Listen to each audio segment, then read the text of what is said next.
سلامتی کے لیے ایک دفعہ صلوات پیش اللہم صلی علی محمد وآل محمد وعجل فرجہ لا حول ولا قوة الا باللہ العلی العظیم حسبنا اللہ ونعم الوکیل ونعم المولا ونعم النصیر اعوذ باللہ من الشیطان الرجیم بسم اللہ الرحمن الرحیم الحمدللہ الذی یؤمن الخائفین وینجی الصالحین ویضع المستکبرین ویہلک ملوکا ویستخلف آخرین والصلاة والسلام على رسول ثقلین محبوب رب المشرقین والمغربین جد الحسن والحسین نبینا سیدنا ابی القاسم محمد اللہم صلی علی محمد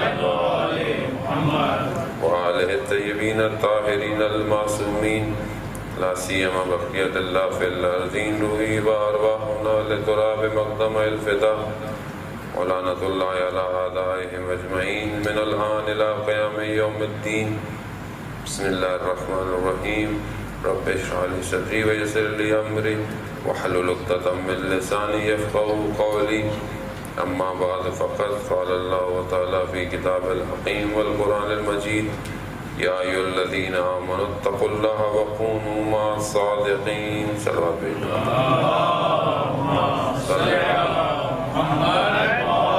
محمد عزیزان محترم، مغفرت کا عشرہ جاری ہے۔ ماہ رمضان کے عشرے 3 موضوعات میں تقسیم ہے۔ پہلا رحمت کا ہے، دوسرا مغفرت کا ہے، اور تیسرا جہنم کی آگ سے نجات کا مہینہ 10 دن جو ہے۔ خداوند متعال کے لیے کوئی مسئلہ نہیں ہے، کسی بھی ٹائم پہ انسان پر رحمت بھی نازل کر سکتا ہے، مغفرت بھی کر سکتا ہے، جہنم کی آگ سے بچا سکتا ہے، لیکن ہمیں اس ماہ مبارک میں اس نے موقع دیا، اس نے ہمیں دعوت دی کہ ہم اس مہینے کو بہتر طریقے سے درک کر سکیں اور اس میں ان فضیلتوں کو حاصل کر سکیں۔ ماہ رمضان مبارک کے لیے کہ جو شخص روزے کی حالت میں ہوتا ہے، حدیث میں ہے کہ پروردگار بھی اور ملائکہ، خاص طور پہ ملائکہ کے لیے مختص کیا گیا کہ ملائکہ روزے دار کے حق میں دعا کرتے ہیں، اور حدیثوں میں ہے کہ ملائکہ کے عدد ہم شمار نہیں کر سکتے، کہ ہمیں ان کی تعداد نہیں پتہ، ملائکہ کی تعداد کتنی ہے۔ اب یہ سب ملائکہ روزے دار کے لیے دعا کر رہے ہیں، یعنی آپ اپنی ٹرانسفارم دیکھیں کہ آپ کوئی ایسا عمل کر رہے ہیں دنیا کے اندر کہ آپ کے اس عمل میں رہتے ہوئے ملائکہ آپ کے لیے دعا کر رہے ہیں، اور انسان کو کیا چاہیے؟ کیونکہ میں بھی آپ کے لیے دعا کروں، آپ میرے لیے دعا کریں تو اس کے اثرات عالم مادہ پہ مرتب ہوتے ہیں۔ جب بھی ہم کوئی بھی عمل اس دنیا میں انجام دیتے ہیں، اس عالم میں اس کے اثرات مرتب ہیں۔ مثال کے طور پر اگر میں غلط سوچنا شروع کر دوں تو بہت ساری چیزیں خود بخود بے وجود آ جائیں گی اور وہ میں غلط کام کر لوں گا، خدا نخواستہ۔ اسباب انسان کو اللہ نے ذہن میں اتنی طاقت دی ہوئی ہے کہ وہ جو سوچنا شروع کر دیتا ہے چیزیں اس میں ڈلنا شروع ہو جاتی ہیں۔ آپ خدا نخواستہ کسی چیز کو برا بولتے رہیں اس کے اثرات مرتب ہو جائیں گے۔ آپ کسی کے بارے میں خود غلط سوچتے رہیں، ہو سکتا ہے اس کو اثر نہ ہو لیکن آپ کی روح کے اوپر اثرات مرتب ہونا شروع ہو جائیں گے۔ مشہور ہے واقعہ میرے خیال میں حذیل کا یا اس کا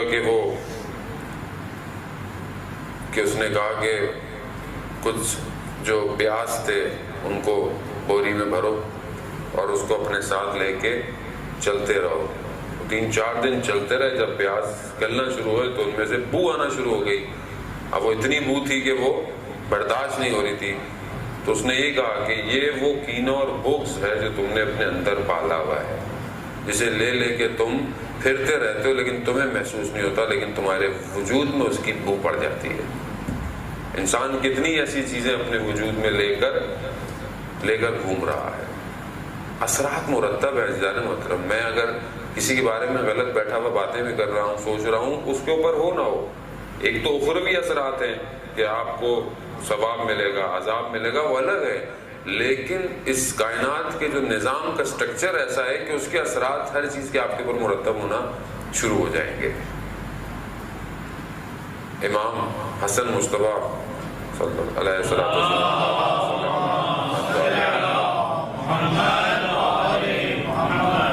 کہ کل شب ولادت جشن بھی ہے، انشاءاللہ ان کی ولادت کا خدا ہمیں توفیق دے۔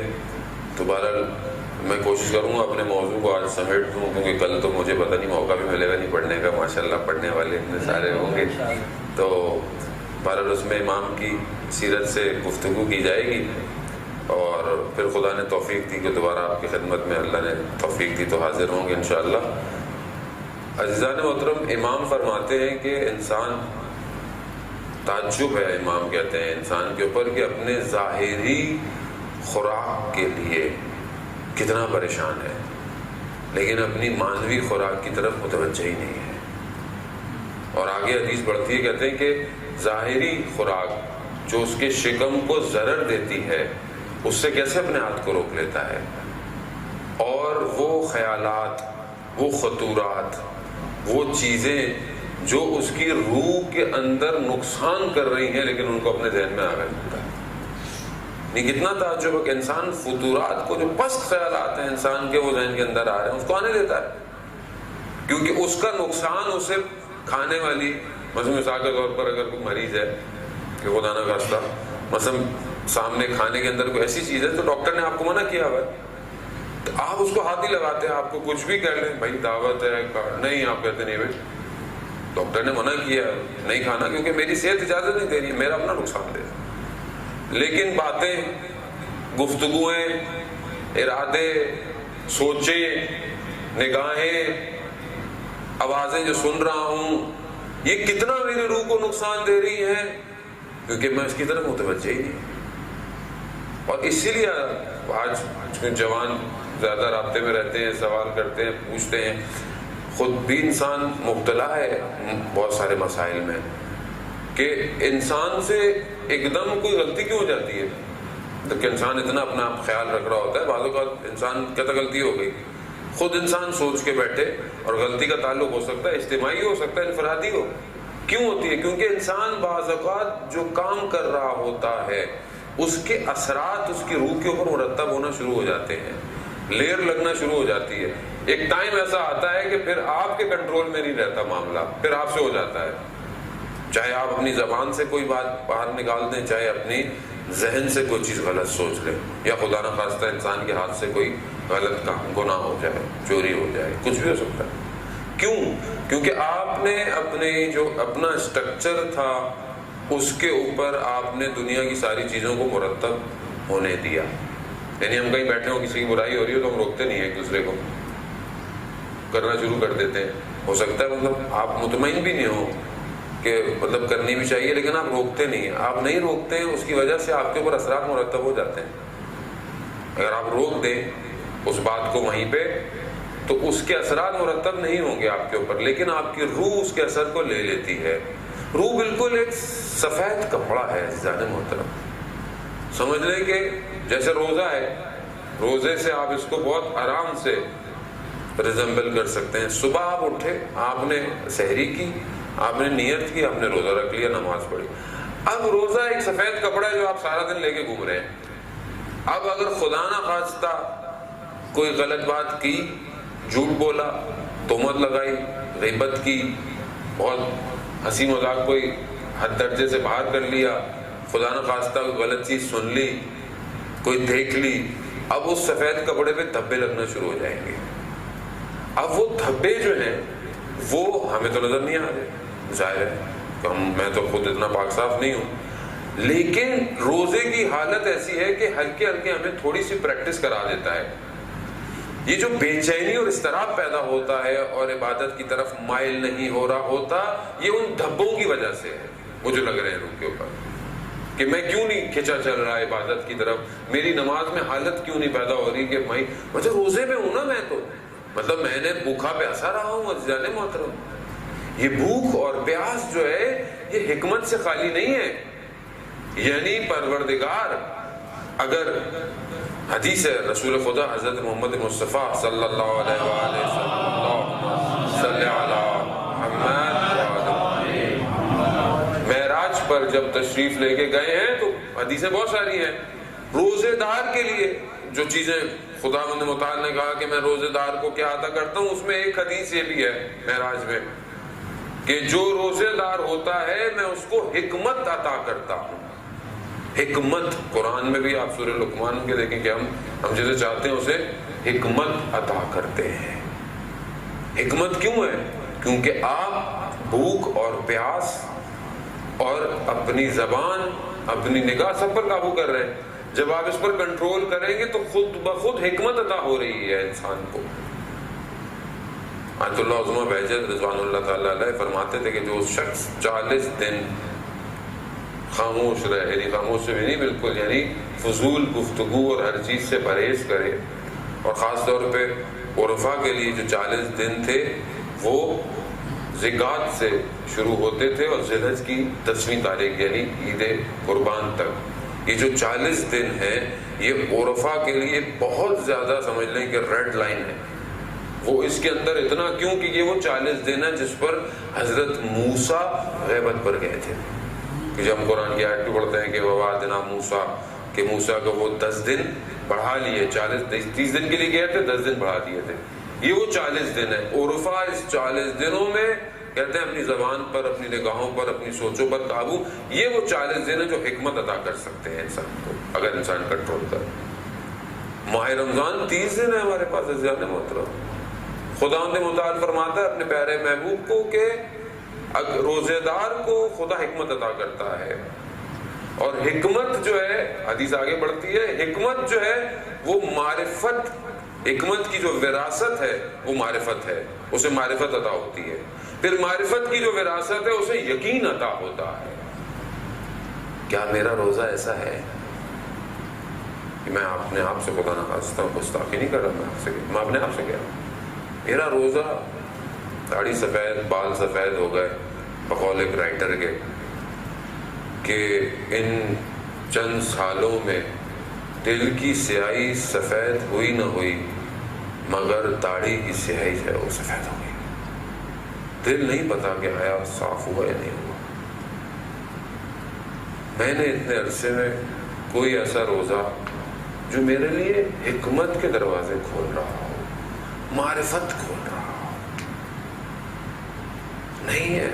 میں تو نہیں دیکھتا اپنے آپ کو, خدا نخواستہ آپ سے نہیں کہا, میں نہیں دیکھتا اس سے آنے محترم اپنے آپ. میری وہی نماز ہے, ماہ رمضان کی نماز وہی نماز ہے, وہی دنیا, وہی نماز سے پہلے کیا ہے, نماز کے بعد کیا ہے, نماز کے اندر بھی وہی ہے.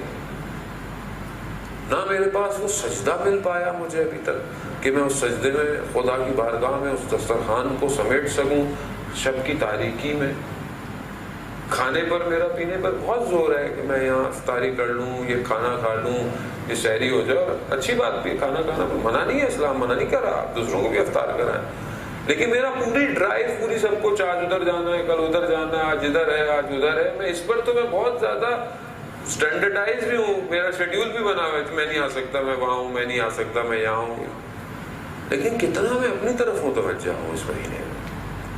کب میں نے شب کی تاریکی میں تنہائی میں بیٹھ کر کوئی دعا ابو حمزہ عثمانی کی 2-4 لائنیں پڑھ لی, کہیں کی کہ دعا شروع ہی ایسے ہوتی ہے, عجیب دعا ہے کہ پروردگار مجھے عذاب سے ادب مت سکھا, یعنی مجھے سزا دے کے ادب مت سکھا پروردگار, مجھے ویسے ہی تو ادب عطا کر دے.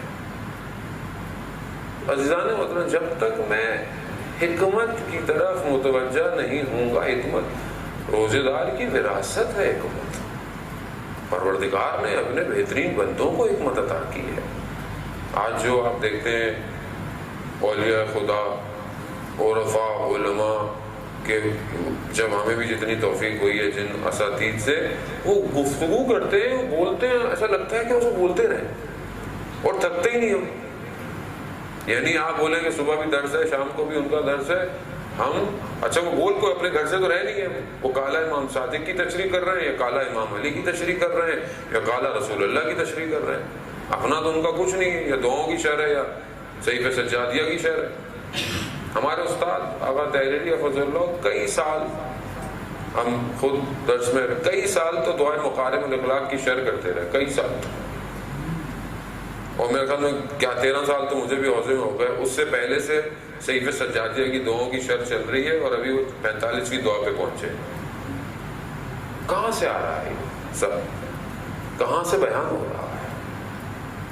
نہ کوئی چیز ریپیٹڈ ہے, نہ کوئی چیز ایسی ہے کہ آپ بولیں کہ میرے مطلب کی نہیں ہے. نہیں, سب کیوں؟ کیونکہ حکمت کے دروازے کھلے ہوئے ہیں, عطا ہو رہا ہے. اہل بیت نے عطا تو اہل بیت نے کرنا ہے, اور کسی اور کے پاس ہے ہی نہیں. علم تو ہے ہی نہیں کے پاس, اور کس کے پاس؟ ملا صدرہ جس کو تبعید کر دیا تھا اس وقت کہک کے پاس, قم سے 70 کلومیٹر, بہت بڑا فلاسفر ہے, سیرت المتعالین, حکمت المتعالیہ جو اس کا فلسفہ ہے, اسی پر ابھی سارے فلاسفر کی بحث ہے, اسی پر ہے. اس نے سارے فلسفوں کو اور عرفان کو کمبائن کر کر جو حکمت متعالیہ عطا کیا, اسفار اربع. وہ یہ کہتا ہے کہ جب مجھے کوئی مشکل پڑتی تھی کہک میں, اور اس ٹائم گاڑیاں نہیں ہوتی تھی, خچر گھوڑے, 70 کلومیٹر طبیعت تھا, جلا وطن تھا, تو کہتا ہے مجھے جب بھی کوئی فلسفی مسئلہ پھنستا تھا تو میں وہاں سے قم حضرت معصومہ سلام اللہ علیہ کی خدمت میں آتا تھا, اور حرم کی زیارت کر کر اپنے مسئلے کے حل کو لے کر چلا جاتا. یہ حکمت انہی کے پاس, در یہی ہے, لیکن ہم اپنے اندر اس ظرفیت کو ایجاد کر رہے ہیں. عزیزان محترم, علامہ طباطبائی رضوان اللہ تعالیٰ علیہ, کہ آپ کی صلوات ان کے درجات میں اضافہ فرمائیں. صلی علی محمد. استاد شہید مطہری سے پوچھا کہ آپ کے اور بھی استاد تھے, لیکن آپ کو علامہ طباطبائی سے اتنی محبت کیوں ہے؟ تو فرماتے ہیں کہ اس ولایت اہل بیت کی وجہ سے جو ان کے دل میں پائی جاتی ہے, سب میں ہے, لیکن ان کے اندر مجھے جو نظر آتی ہے. تو کہا کیوں؟ کیونکہ علامہ طباطبائی ماہ مبارک رمضان میں افطار کے وقت میں افطار جو کرتے تھے وہ حضرت معصومہ سلام اللہ علیہ کی زری کو بوسہ دے کر افطار کرتے تھے. یعنی حکمت, ایسی حکمت عطا کی کہ آج تک تفسیر المیزان سمجھ میں اس طرح نہیں آتی جس طرح اس کا حق ہے. ابھی ہمارے استاد کہتے ہیں 20 سال اور لگیں گے تفسیر المیزان کو سمجھنے کے لیے اس مقام پر. یعنی انہوں نے اپنے اندر ان چیزوں پر عمل کیا جو اہل بیت نے تعلیم دی, اور اس کے بعد وہ حکمت جاری ہو گئی. حکمت چشمہ ہے. چھٹے امام جعفر صادق علیہ السلام ارشاد فرماتے صلی علی محمد وعلی محمد, کہا کہ علم نور, علم جو ہے وہ نور ہے. علم, ہم دنیاوی علم پڑھتے ہیں, ضروری ہے, پڑھنا بھی چاہیے, ساری چیزیں پڑھنی چاہیے, جوانوں کو پڑھنی چاہیے سارے نئے علم. اصل علم نور ہے, امام فرماتے ہیں.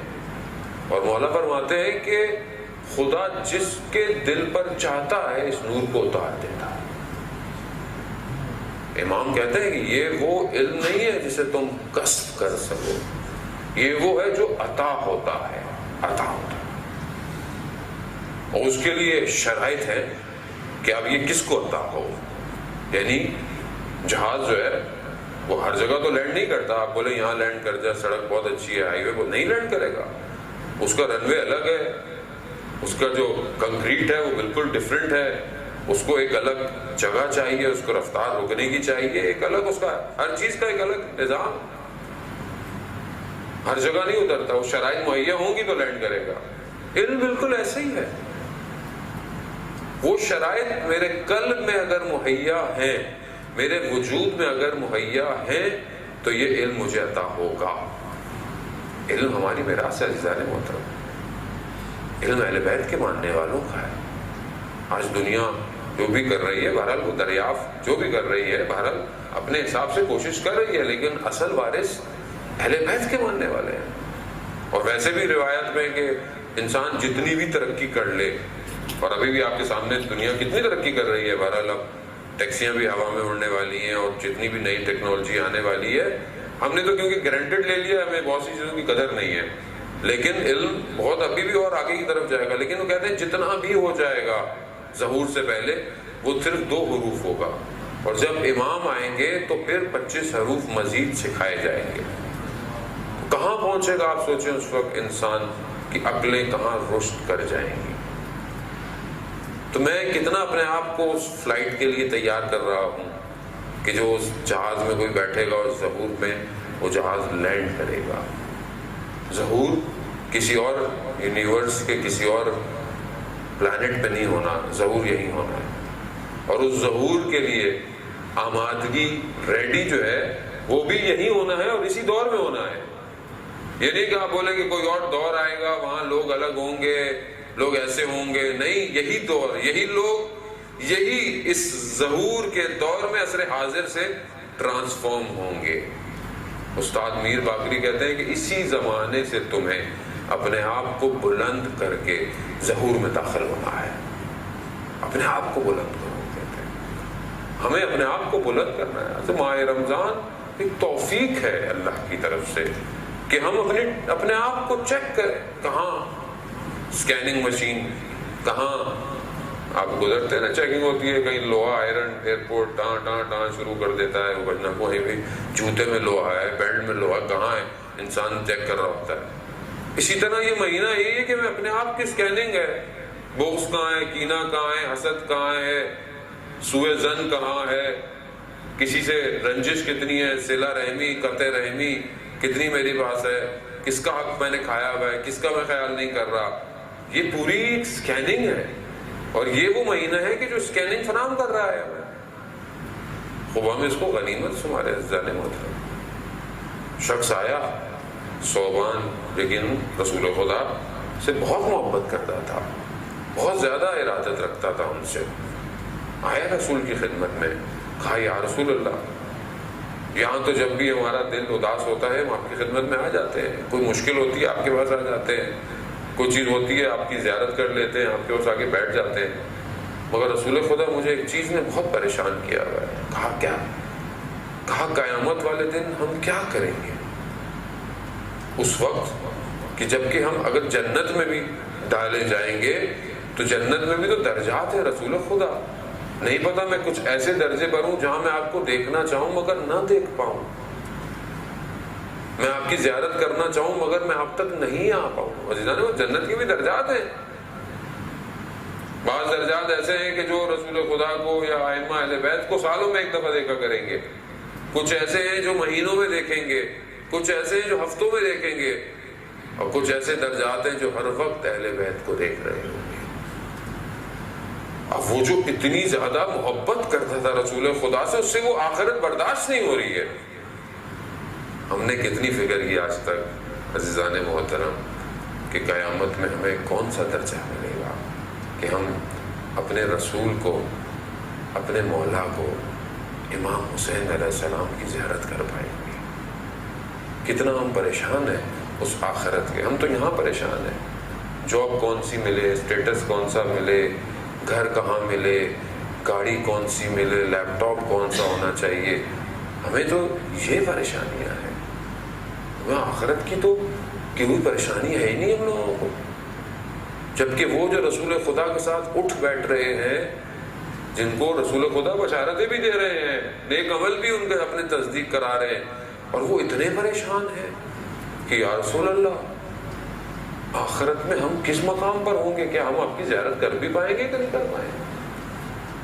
تو وہاں پر قرآن کی سورہ نساء کی آیت نمبر 69 نازل ہو گئی کہ اے وہ لوگ جو اللہ کی اطاعت کرتے ہیں، رسول کی اطاعت کرتے ہیں، اور ان پر جن پر ان کے ساتھ ہوں گے کہ جن پر اللہ نے اپنا کرم کیا ہوگا.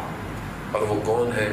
وہ نبیین ہیں، وہ صدیقین ہیں، وہ شہداء ہیں اور صالحین ہیں. ان کے ساتھ ہوگا، یہ لوگ ہوں گے، ان کے ساتھ ہوگا.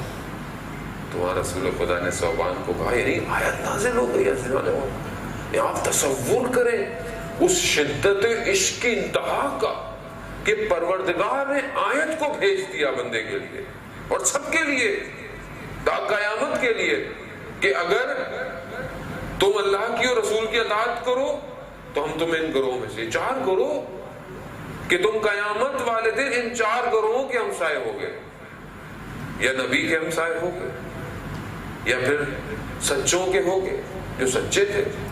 اور سچا سب سے سچا کون ہے؟ امام علی علیہ السلام. یا تم شہداء کے ہو گئے, ائمہ شہداء, سارے ائمہ شہداء, ان کے راستے پر چلنے والے سب شہداء. یا پھر صالحین, صالحین بھی یہی ہے کہ جو ان کے راستے پر عمل کرتا ہے. پورا نظام دے دیا کہ یہ تمہارے ہمسائے ہوں گے, تم پریشان کیوں؟ رسول خدا نے بولا کہ تم گھبراؤ نہیں, تم روزے قیامت ہمارے ساتھ ہو گئے. کتنی اور حدیثیں ہیں رسول خدا کی کہ اگر یہ کام کرو تو تم میرے ہمسائے ہو جنت میں. کتنا میں پریشان ہوا. یہاں میں سوچتا ہوں میرا گھر یہاں ہونا چاہیے, فلانے کے ساتھ ہونا چاہیے, اور میرے گھر کے ساتھ برابر میں کوئی منسٹر رہتا ہو, کوئی بڑی شخصیت رہتی ہو, تو میں کتنا چوڑا ہو کے آج کل گھومتا ہوں کہ جی میرے برابر والا یہ ہے وہ ہے, میرے سامنے تو فلانے رہتے ہیں, میرے ادھر تو یہ رہتے ہیں, میرا بچہ جہاں پڑھتا ہے اس کی کلاس میں فلانے کا.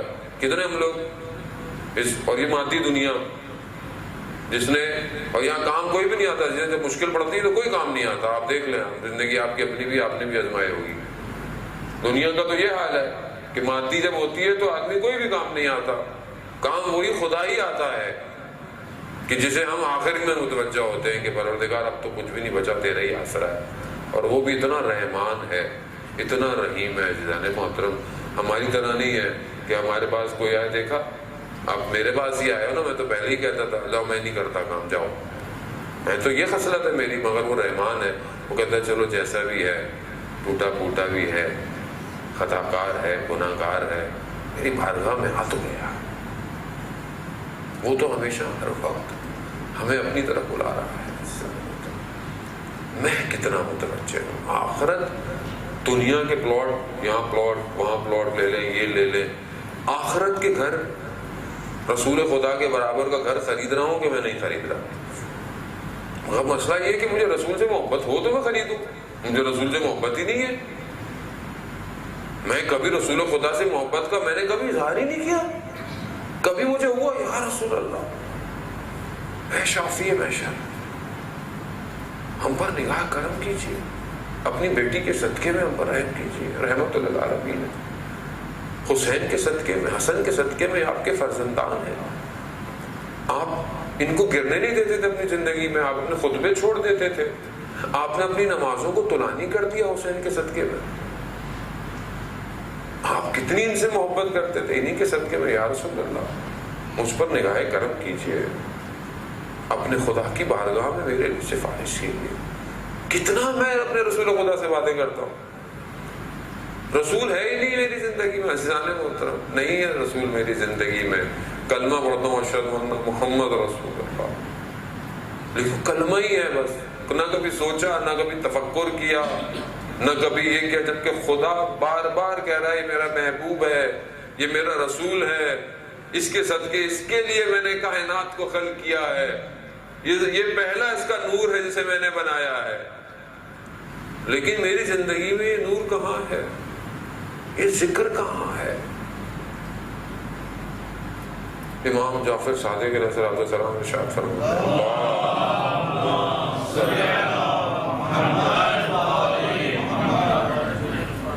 کہا کہ جس کے گھر میں محمد نام کا بچہ ہو اس پر ہاتھ مت اٹھاؤ.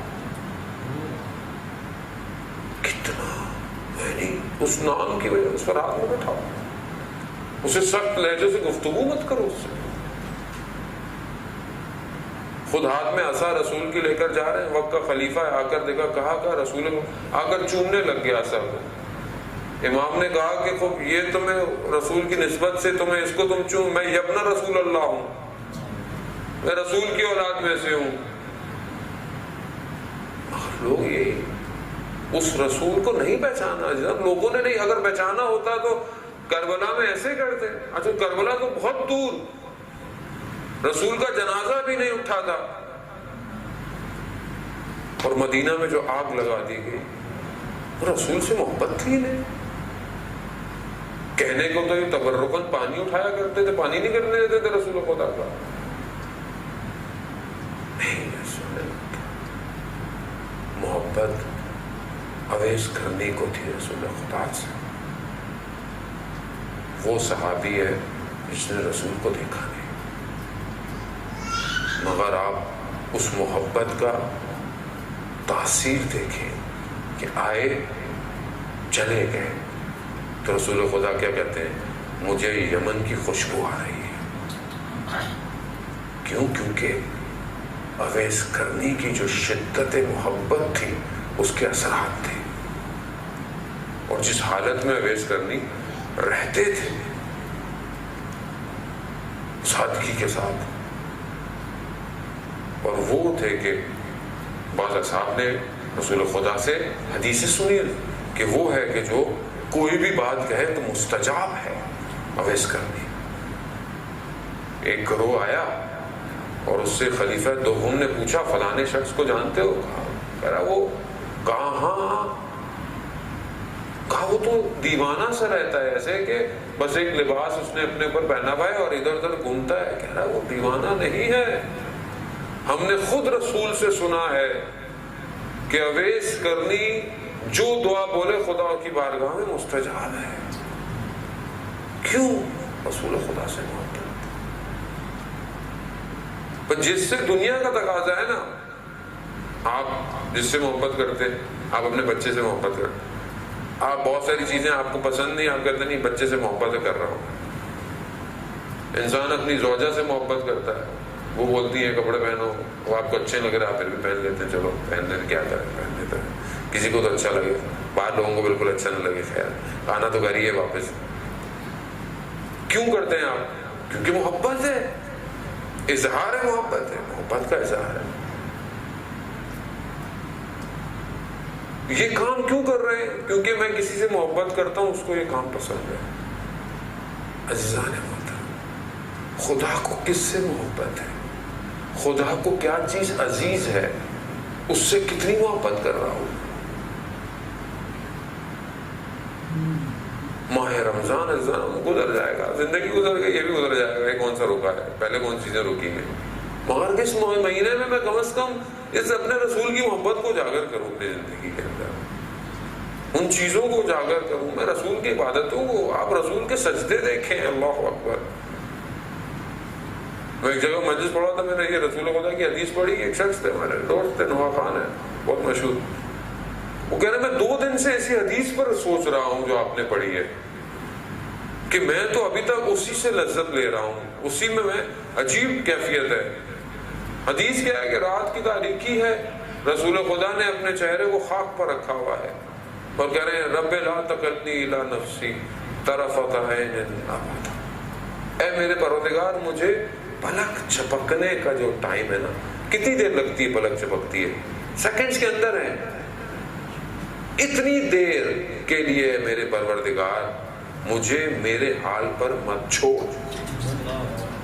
اے میرے پروردگار، رسول کہہ رہے ہیں، خاتم الانبیاء کہہ رہے ہیں. وہ ازواج رسول نے پوچھا یا رسول اللہ، آپ کو کیا مسئلہ ہے؟ آپ کو کیا چیز ہے؟ رسول اللہ فرماتے ہیں کہ کیا میں خدا کا شکر گزار بندہ نہ بن؟ یعنی رسول سے زیادہ کسی کے پاس خدا کی معرفت ہوگی؟ نہیں ہوگی. اور واقعاً اگر خدا ہمیں ہمارے حال پہ چھوڑ دے، عزیزان محترم، میں اپنی بات کر رہا ہوں، بدتر ہیں جانور سے بدتر. بل ہم ازل. قرآن کہہ رہا ہے کہ ہم نے انہیں کان دیے لا یسمعون بہ، سنتے ہی نہیں ہے کانوں سے. ہم نے انہیں آنکھیں دیے لا یبصرون، دیکھتے نہیں ہیں اپنی کانوں سے. ہم نے انہیں دل دیے لا یفقہون بہ، یہ ان سے تفکر فکر نہیں کرتے. اولئک کالانعام، یہ جانور ہیں. بل ہم ازل، بلکہ اس سے بھی بدتر ہے، کیونکہ جانور کو تو ویسی اللہ نے عقل نہیں دی، اس کو تو عقل تو دی بھی ہے. اگر خدا ہمیں ہمارے حال پہ چھوڑ دیا. اسی لیے عزیزان محترم میں نے پہلے بھی عرض کیا تھا، قرآن حکمت ہے، قرآن نعمت ہے الہی. سورہ یوسف کل ہم اس کی تلاوت بھی کر رہے تھے. علامہ طباطبائی نے اس کی تفسیر میں لکھا ہے کہ یہ جو حضرت یوسف جب زلیخا کے سامنے آئے تو یہ نہیں کہا حضرت یوسف نے کہ میں نبی ہوں، میں صالحین میں سے ہوں، میں یہ ہوں، تم فلانا ہو، یہ کچھ نہیں کہا. کہا پروردگار اپنی پناہ میں رکھ، پناہ میں اپنی پناہ، مجھے اپنے تو ہی سب کچھ ہے، تو ہی بچا. کہا مڑ جاؤ، مڑ گئے، 7 بند دروازے کھل گئے. بند دروازے میں کہاں کتنا میں اپنی زندگی میں پھنستا ہوں، امتحان میں آتا ہوں عزیزان محترم، کہاں کتنا خدا سے میرا رابطہ ہے. میر داماد جو ملا صدرہ کے استاد ہیں، ان کے لیے یا ان کے والد کے لیے کوٹ ہوتا ہے یہ واقعہ کہ حکومت، بادشاہی حکومت تھی اصفہان میں. بادشاہ کے جو اہل حرم تھے، گھر میں لڑائی ہو گئی کوئی. ایک شہزادی محل سے نکل گئی، چلی گئی. رات کو نگہبانوں نے بتایا بادشاہ کو کہ آپ کی ایک بیٹی حرم میں نہیں ہے، یعنی گھر میں نہیں ہے. کہا ڈھونڈو. ڈھونڈتے رہے، نہیں ملی. دوسرے دن صبح دیکھا تو وہ شہزادی واپس آ گئی. تو انہوں نے پوچھوایا بادشاہ نے گھر سے کہ بیٹی سالم تو ہے؟ کہاں سالم ہے. کہا بلاؤ اس کو. بلایا. کہاں گئی تھی رات کو؟ کہا وہ میں لڑائی ہوئی، ناراضگی ہو گئی، میں چھوڑ کے چلی گئی، مجھے کسی نے پہچانا تو نہیں، مگر میں نکلتی رات ہو گئی تو بازار میں تو دکانیں بند تھی، ایک دروازہ کھلا ہوا تھا اور اندر روشنی تھی، اور وہ میں اندر گئی تو دیکھا کہ ایک کمرے میں، ایک حجرے میں شمع جل رہی ہے. تو میں گئی تو دیکھا ایک جوان طالب علم تھا، وہ پڑھ رہا تھا. میں وہاں چلی گئی تو کہا میں نے اس کو کہا کہ میں یہاں رکنا چاہتی ہوں. تو اس نے کہا آپ غلط آ گئی ہیں، یہ جگہ صرف مردوں کے لیے جگہ ہے. اب وہ شہزادی ہے، اس نے کبھی زندگی میں نہ تو سنی نہیں تھی. کہا وہ ہم تو اہل عرب میں سے ہیں، ہم تو جو کہیں گے وہ کرنا ہے. چپ ہو گیا. کہا تم نے کھایا کیا وہاں؟ کہا اس کے پاس روٹی اور پیاز تھا، اس نے وہی دیا مجھے. کہا اس نے کیا کھایا؟ کہا اس کے پاس تھا ہی اتنا کہ میں ہی کھا سکتی تھی. کہا اس نے تمہیں دیکھا؟ کہا نہیں، بس ایک ہی دفعہ دیکھا تھا. کہا اس طالب علم کو بلا کے لاؤ. بادشاہ نے اسے بلایا. اس سے پوچھا تم نے اس لڑکی کو، بیٹی کو میری کتنی دفعہ دیکھا؟ کہا کہ جب یہ آئی تھی بس اسی وقت وہ بھی نگاہ پڑ گئی غلطی سے. کہا کیسی تھی؟ کہا اس سے حسین میں نے خاتون نہیں دیکھی. تو کہا پھر کیا وجہ بنی کہ ساری رات وہ تمہارے کمرے میں رہی اور تم نے اس کی طرف نگاہ نہیں اٹھائی؟ تو اس کا ہاتھ اس کے لباس میں تھا. اس نے اپنا ہاتھ باہر نکالا، اس کی ساری انگلیاں جلی ہوئی تھی. اس نے کہا جب بھی میرے اوپر شہوت غالب ہونے کی کوشش کرتی تھی تو میں اپنی انگلی کو اس چلتی ہوئی قندیل پہ لگا دیتا تھا اور کہتا تھا پروردگار میری عفت کو تو ہی بچا سکتا ہے. یہ آگ دنیا کی بہتر ہے کہ چلوں نہ کہ میں قیامت والی آگ میں چلوں. کہتا ہے ایک ایک کر کے میں نے اپنی ساری انگلیاں جلا دی اور پھر صبح ہو گئی. اللہ اکبر. یعنی خدا، یعنی آپ سوچتے نا خواتین عفت اور پاک دامنی، نہیں، وہ کہہ رہا ہے خدا میری عفت اور پاک دامنی کو تو بچا سکتا. وہ جا سکتا ہے اور کوئی نہیں بچا سکتا. میں کہاں ہوں خدا سے اس رابطے میں؟ آج جوان پریشان ہیں، ہمیں میسج آتے ہیں کہ مولانا صاحب گناہ نہیں چھٹ رہے ہیں. گناہ سستا ہو گیا، گناہ آسان ہو گیا. ماحول خراب ہے عزیزان محترم، بچوں کو بچائیں ہم اپنے. ہمیں پتا ہونا چاہیے میرا بیٹا بیٹھتا ہے لیپ ٹاپ پر، موبائل پر، بچی ہے کیا کر رہی ہے. اتنا نہ اندھا اعتماد نہیں کریں، کیونکہ وہ بچہ ہے، بہرحال وہ اس دنیا کے بھے میں بہ سکتا ہے. آپ اس کو پیار سے سمجھا سکتے ہیں. دیکھیں، سب سے پہلے اس کے اندر خوف خدا پیدا کریں.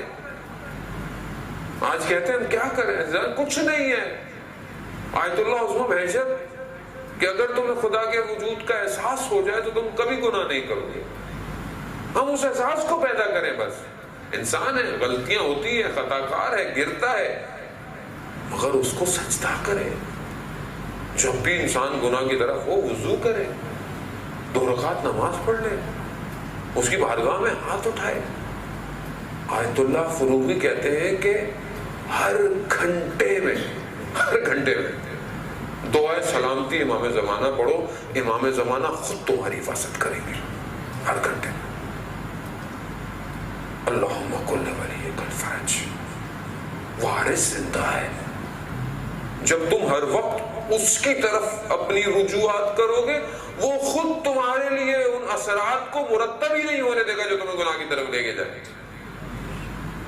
وہ با اختیار ہے، وہ امام وقت ہے، سب کچھ اس کے اختیار میں ہے.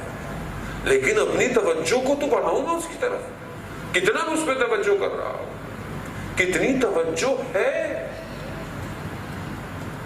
میری توجہ نہیں ہے عزیزان محترم اس طرح جس طرح ہونی چاہیے. مغفرت کا 10 دن بھی گزر نہ جائے اور اس سے پہلے خدا نہ خواستہ میری مغفرت نہ ہو، شب قدر آئے اور میرے گناہ معاف نہ ہو عزیزان محترم. اور خدا نہ خواستہ اس حالت میں مر جاؤں گا تو کون میری قبر میں آئے گا، کون میرے لیے دعائیں پڑھے گا، کون میرے لیے خدا کی بارگاہ میں گڑ گڑائے گا، جبکہ میں خود اپنے لیے نہیں گڑ گڑایا ہے زندگی کے اندر. جب میں زندہ ہوں، جبکہ مجھے توفیق ہے، میں اس کو سجدے کر سکتا ہوں، میں رو سکتا ہوں اس کی بارگاہ میں، معافیاں مانگ سکتا ہوں، لیکن میں اپنی زندگی میں نہیں مانگ رہا معافیاں. تو میرے بعد کون میرے لیے معافیاں مانگے گا؟ کوئی نہیں مانگے گا. وقت ہے. مولا کائنات فرماتے ہیں مجھے تعجب ہے اس شخص پر کہ توبہ کا دروازہ کھلا ہوا ہے اور انسان مایوسی کا اظہار کرے. عزیزان محترم، بہرحال میں بہت شرمندہ ہوں، معذرت چاہتا ہوں آپ سے اتنے دن کہ میں شاید آپ کی توقعات پہ پورا نہ اتر پایا کہ جو آپ چاہتے ہوں یا سننا چاہتے ہوں. بہرحال میں نے اپنا جو وظیفہ سمجھا اور جو ٹوٹے پھوٹے الفاظ تھے وہ آپ تک منتقل کیے. خدا کرے کہ وقت کا امام راضی ہو اس سے اور ہمارا ہر عمل اپنے وقت کے امام کے لیے ہو سکے. عزیزان محترم، وقت ایسے ہی گزر گیا. استاد